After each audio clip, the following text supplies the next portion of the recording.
You know how it goes. You see friends on social media bragging about their stock gains, you hear gurus talking about crypto, about missing the next big train.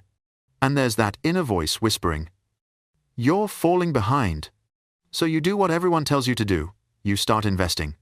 You download a trading app, toss in a few hundred, maybe a few $1,000s, because the mantra we hear is, invest as early as possible, the power of compound interest, right?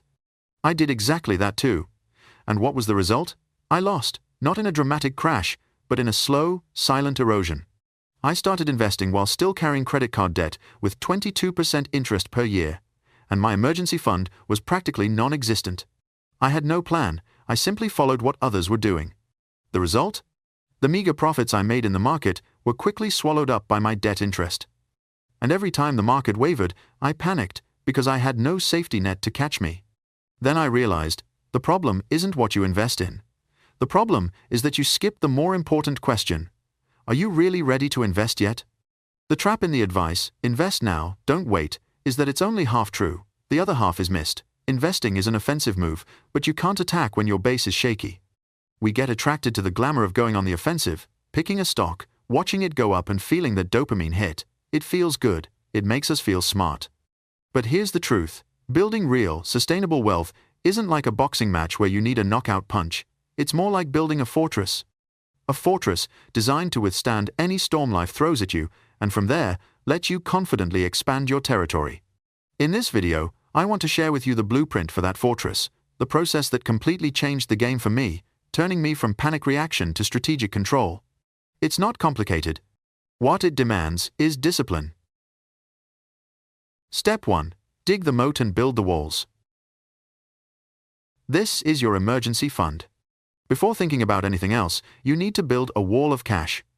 Most people call it an emergency fund, but I prefer to call it the freedom fund. Because that's exactly what it gives you, freedom from fear. Think about the last time your car broke down, or you got hit with an unexpected medical bill. That sinking feeling, that panic of wondering where the money will come from, that's the price of not having a wall around you. When you live in that kind of fear, you can't make rational decisions. You'll sell your stocks at the bottom because you need cash. You'll stay in a job you hate because you can't afford to quit. An emergency fund isn't an investment, it's mental health insurance. It's the breathing room that lets you think long-term. For me, everything started to shift when I saved my first $1,000, just $1,000. It wasn't much, but for the first time in years, I could breathe. Then I built it up to 1 month of expenses, then 2, then 3. When you have a solid wall in place, life's unexpected blows stop being crises. They become inconveniences, and that's a revolutionary shift. Step 2. Patch every hole in the fortress. Eliminate high-interest debt. Imagine your fortress is being attacked from the inside, constantly. That's exactly what high-interest debt credit cards, personal loans at 18%, 22%, even 25% is doing to you. These debts are silent traitors, draining your resources every single day, every single hour. Pouring money into the stock market, hoping to earn 10% returns while you're paying 22% in interest, is like trying to fill a bucket that has a hole in the bottom.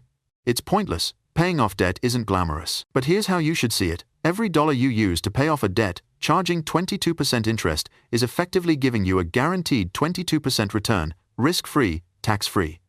No hedge fund manager on the planet can promise you that kind of return. By paying off debt, you become your own financial genius. Attack your debt with intensity. Start with the highest interest one. Every time you wipe out a debt, you're sealing a breach in your wall, making your fortress stronger, more resilient.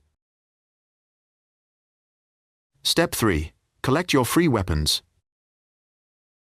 This means taking full advantage of your company's retirement contribution matching.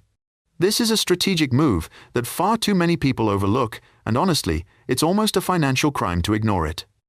If your company offers matching, like a 401k match in the United States, that is free money.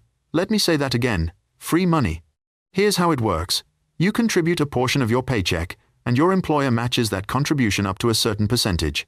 For example, they might match 100% of up to 5% of your salary.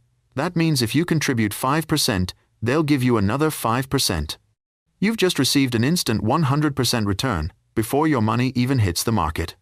This is one of the few legal shortcuts in the world of personal finance. Use it. In fact, Once you've built a basic emergency fund, you should prioritize this right alongside paying off debt. Ignoring it is like a soldier going into battle and refusing the free weapons being handed to him. Step 4. Build the watchtowers. Only once your walls are strong, the breaches are sealed, and you've collected all the free weapons, are you ready to build the watchtowers to go on offense.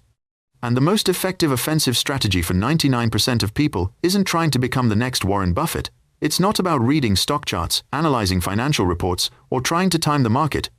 It's about investing in a way that's simple, automated, and honestly, a little boring. Put your money into low-cost index funds or ETFs that track the entire market, like the S&P 500 or a global market fund. This approach is like betting on the overall growth of the global economy. Rather than trying to pick individual winners, you're buying the whole forest, not trying to guess which single tree will grow the tallest. Set up an automatic transfer into your investment account every month, no matter what the market's doing, and then leave it alone. Let time and the power of compounding do the work. True wealth isn't built through dramatic decisions. It's built through boring habits, repeated over a long time. This system isn't a get-rich-quick formula, it's a philosophy. It's the shift from the mindset of a gambler to that of an architect. You stop trying to predict the future and instead start building a structure strong enough to withstand whatever the future throws at you. Investing isn't a competition to see who makes the most money in the shortest time. It's a tool to build a life you fully control, a life not ruled by fear of money. A life where your decisions are driven by your values, not your bank balance. Stop running the race without tying your shoelaces. Start laying the first brick of your financial fortress today.